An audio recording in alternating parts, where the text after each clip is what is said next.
नमस्कार साथियों, स्वागत है आपका हमारे YouTube channel Hindi by RBT में। चलिए आज हिंदी ग्रामर से 30 प्रश्न का टेस्ट लगाते हैं और देखते हैं आपका कितना स्कोर आता है।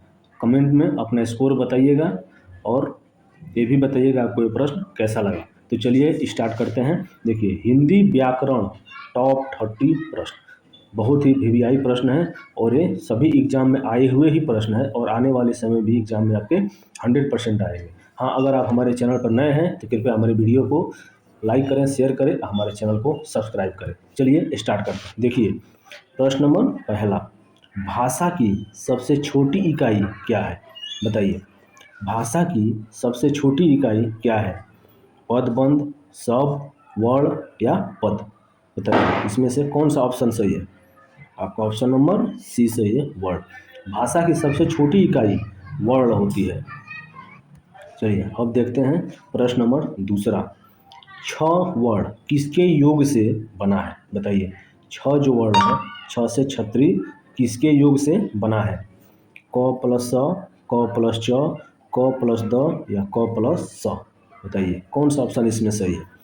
आपका option number A is right answer. A option आपका सही है। चलिए अगले प्रश्न देखते हैं। चलिए बताइए, प्रश्न नंबर तीसरा, भानुदय का संधि विच्छेद क्या होगा?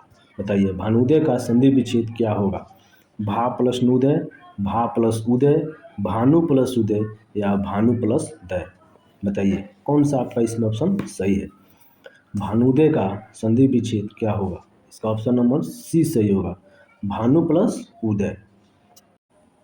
चलिए अब आगे बढ़ते हैं, देखते हैं अगला प्रश्न। प्रश्न चौथा, हिंदी वर्णमाला व्यंजनों की संख्या कितनी है? बताइए, हिंदी वर्णमाला में व्यंजनों की संख्या कितनी है?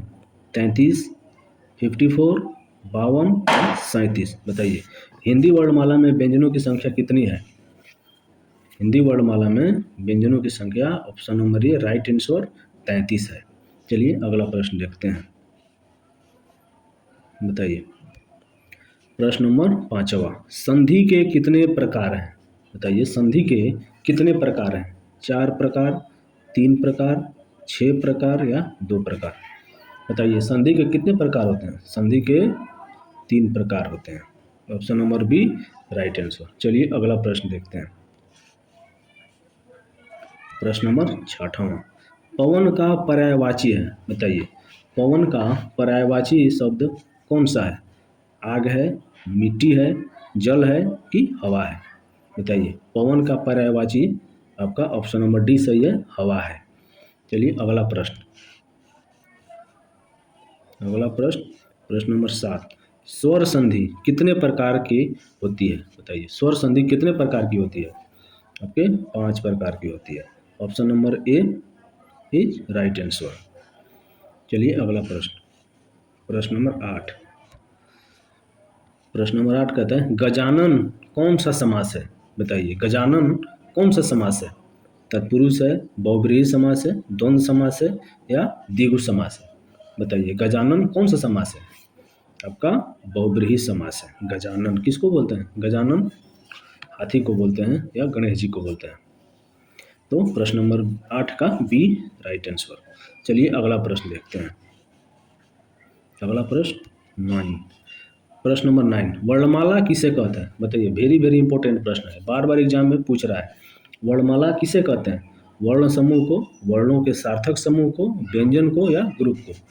वर्णमाला किसे कहते हैं? बताइए, इसका option number B right answer, वर्णों के सार्थक समूह को वर्णमाला कहते हैं। आप इसको याद करिएगा, ये वीवीआई प्रश्न है। चलिए अगला प्रश्न देखते हैं।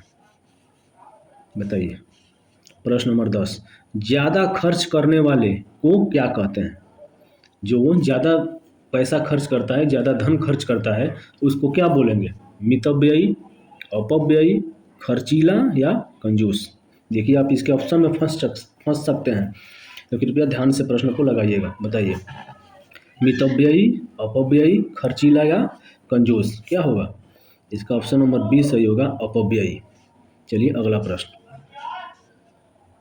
प्रश्न नंबर 11, अंधे की लाठी होना मुहावरे का क्या अर्थ है? बताइए, अंधे की लाठी होना मुहावरा का क्या अर्थ है? एकमात्र सहारा, अंधे को पीटना, लाठी से खेलना या अंधेरी रात। बताइए, अंधे की लाठी होना मुहावरे का क्या अर्थ है? Option number A right answer, एकमात्र सहारा। चलिए अगला प्रश्न, चलिए अब देखते हैं प्रश्न नंबर 12। जिन ध्वनियों की गणना ना स्वर में की जाती है न व्यंजन में, उसे क्या कहते हैं? बताइए, जिन ध्वनियों की गणना न स्वर में होती है न ही व्यंजन में होती है, उसे क्या कहते हैं? आगत कहते हैं, उसम कहते हैं, अंततः कहते हैं या अयोगवाह कहते हैं? बताइए क्या होता है? ऑप्शन नंबर डी अयोगवाह होता है, जिसकी गणना न स्वर में की जाती है न व्यंजन में। कौन होता है? अंग और अ, ये क्या है? अनु अयोगवाह है, इसमें अनुस्वार है और ये विसर्ग है। चलिए अगला प्रश्न, प्रश्न नंबर 13। प्रश्न नंबर 13। इनमें से किससे शब्द का आरंभ नहीं होता है? बताइए, किससे शब्द का आरंभ नहीं होता है, यानी किसने शब्द शुरू भी नहीं होता है, यानी आरंभ नहीं होता है या शुरू नहीं होता है। फ से होता है, द से होता है, ड से भी होता है, इससे नहीं होता, यानी option number D is right answer, इससे नहीं होता। चलिए अगला प्रश्न, प्रश्न number 14।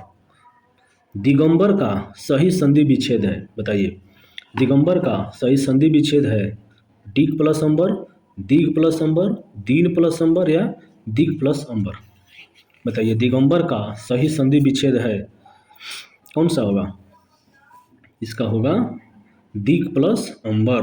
Option number D is right answer. चलिए अगला प्रश्न, प्रश्न नंबर 15।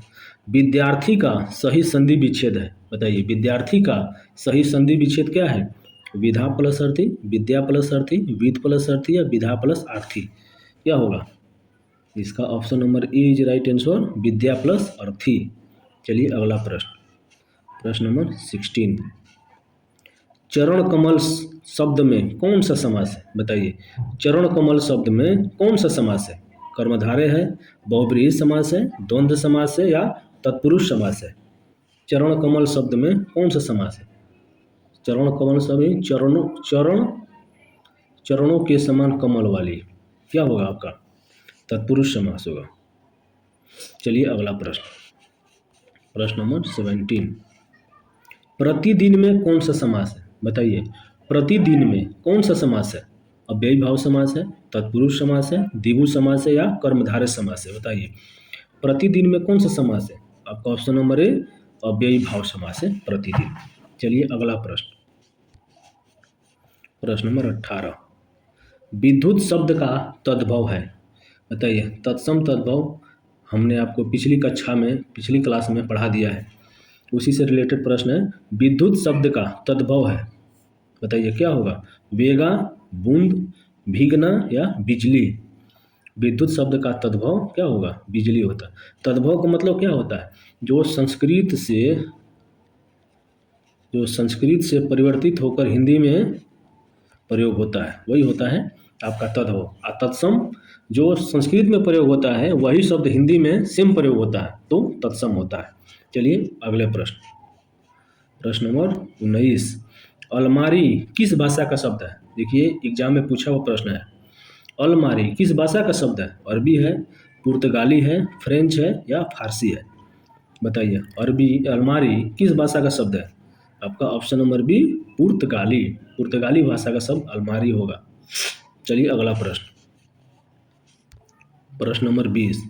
इनमें से किताब शब्द क्या है? बताइए, किताब जो शब्द है वह किस भाषा का शब्द है? विदेशज है, देशज है, तद्भव है या तत्सम है? बताइए, किताब शब्द क्या है आपका?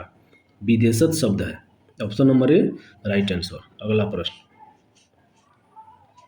बताइए प्रश्न नंबर 21। तद्भव शब्द बने होते हैं। बताइए, तद्भव शब्द बने होते हैं, किन किन से मिलकर तद्भव शब्द बने होता है? हिंदी के मूल शब्दों से, विदेशी शब्दों से, उर्दू शब्दों में बदलाव से या संस्कृत शब्दों में कुछ बदलाव से?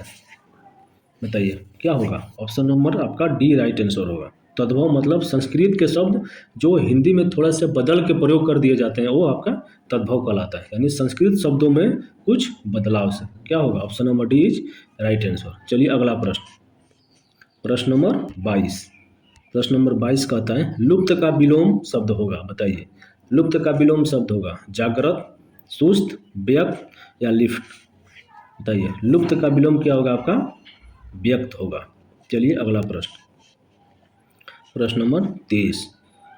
मुक का विलोम शब्द है, बताइए। मुक, मुक जो होता है मतलब चुप हो जाना, उसका विलोम शब्द क्या होगा? वधिर होगा, फोटोवासी, वाचाल या मृदुस्वर। बताइए मुक विलोम शब्द, मुक का विलोम शब्द होगा आपका वाचाल यानी बहुत ज़्यादा बोलने वाला। अगला प्रश्न, प्रश्न नंबर 24।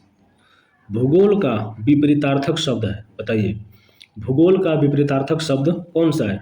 इतिहास है, अंतरिक्ष है, ध्रुवगोल है या खगोल है? बताइए भूगोल का विपरीतार्थक शब्द है कौन सा होगा? Option number D is right answer, खगोल। अगला प्रश्न, प्रश्न नंबर 25। चलिए अगला प्रश्न देखिए, प्रश्न 25। निम्नलिखित में से पत्थर शब्द का पर्यायवाची नहीं है, बताइए। पत्थर शब्द का पर्यायवाची शब्द नहीं है, कौन सा? प्रस्तर, पाहन, प्रण या पाषाण? कौन सा होगा? प्रस्तर होगा, पाहन होगा, पाषाण होगा, लेकिन प्रण जो है ये पत्थर शब्द का पर्यायवाची नहीं है, यानी option number C right answer. चलिए अगला प्रश्न, प्रश्न नंबर 26। तरणी का पर्यायवाची शब्द है, बताइए। तरणी का पर्यायवाची शब्द क्या होगा? सूर्य होगा, नाम होगा, युवती होगा या नदी होगा? सूर्य का पर्यायवाची शब्द कौन सा होगा? नहीं नहीं सॉरी सॉरी सॉरी, सूर्य का नहीं, तरणी का पर्यायवाची शब्द सूर्य होगा। चलिए अगला प्रश्न, अगला प्रश्न बताइए। प्रश्न नंबर 27। घर का पर्यायवाची शब्द है, बताइए। घर का पर्यायवाची शब्द क्या होगा? गेह, विहार, इला या आश्रम? घर का पर्यायवाची शब्द बताइए क्या होगा? Option number A right answer, गेह। गेह मीन्स घर होता है, वही इसका पर्यायवाची शब्द है। चलिए अगला प्रश्न, प्रश्न नंबर 28। रात में विचरण करने वाली प्राणी को क्या कहा जाता है? बताइए रात में विचरण करने वाले प्राणी को क्या कहा जाता है? बताइए निशाचर, वनचार, निशाकर या तमकर? बताइए रात में विचरण करने वाले प्राणी को निशाचर कहा जाता है। चलिए अगला प्रश्न, प्रश्न नंबर 29। जो कम खर्च करता हो इस वाक्य के लिए एक शब्द होगा, बताइए। जो कम खर्चीला हो, जो कम खर्च करता हो, उसके लिए एक शब्द होगा, कौन सा होगा? कंजूस, लोभी, मितव्ययी या मक्खी चूस? आपको सभी ऑप्शन सही लग रहा होगा, लेकिन इसमें ऑप्शन कोई और सही है, बताइए। आपका ऑप्शन नंबर सी मितव्ययी। कम खर्च करने वाले को मितव्ययी कहते हैं और ज़्यादा खर्च करने वाले को अपव्ययी कहते हैं। चलिए अगला प्रश्न, और ये आज का लास्ट प्रश्न है, प्रश्न नंबर 30। जो स्त्री सूर्य भी ना देख सके वाक्यांश के लिए एक शब्द है, बताइए। जो स्त्री सूर्य भी ना देख सके वाक्यांश के लिए एक शब्द है, कौन सा होगा? आश्रय, आर्य दर्शन, असूर्य दृशा या असूर्य पश्या? कौन सा होगा? इसका option number D is right answer होगा, असूर्य पश्या। एग्जाम में पूछा हुआ प्रश्न। इस तरह से हमने 30 प्रश्न को बहुत ही कम समय में कवर कर लिया। आप कमेंट करके बताइएगा कि आपको इसमें से कितना प्रश्न सही आप किए हैं। और हाँ, अगर आप वीडियो हमारी अच्छी लगी हो तो कृपया लाइक करें, हमारे चैनल को सब्सक्राइब करें। ऐसे ही वीडियो मैं आपको लेकर आऊँगा, टेस्ट भी करवाऊँगा और मैं आपको पूरा हिंदी का सिलेबस आपको कवर करवा दूँगा। चाहे आप किसी भी एग्ज़ाम की तैयारी कर रहे हो, हमारी वीडियो से आपको हेल्प जरूर मिलेगी। चलिए मिलते हैं एक नेक्स्ट टॉपिक के साथ, तब तक के लिए जय हिंद।